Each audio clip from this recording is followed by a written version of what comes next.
7 साल के बाद बेटा बाप के साथ तो सोए, मां के साथ एक बिस्तर पे नहीं सोएगा।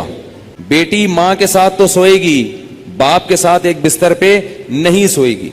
बात आ रही है समझ में? इसी तरह बेटी जब 9 साल की हो जाए, ये खूब अच्छी तरह मसाइल समझ लो, इसमें आप मुझे फंडामेंटलिस्ट का हो, दकियानूस का हो, जो मर्जी कह दो, मैं अल्लाह का हुक्म आपको सुना रहा हूं, अमल करना है करो, नहीं करना है तो जैसे चल रहे हो चलते रहो, हमसे सवाल नहीं होगा। बहुत बेहतियातियां होती हैं। मुसलमान बनना है तो तमीज से बनो भाई, नहीं बनना है तो फिर अंग्रेजों के कल्चर को फॉलो करो, वो बहुत एडवांस जा रहे हैं आजकल।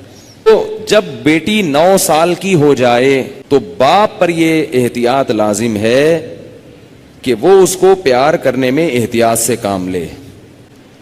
प्यार करना हो, सर पे हाथ रखे बेटी, सर पे प्यार करे। 9 साल की बच्ची हो, एहतियात करे उससे।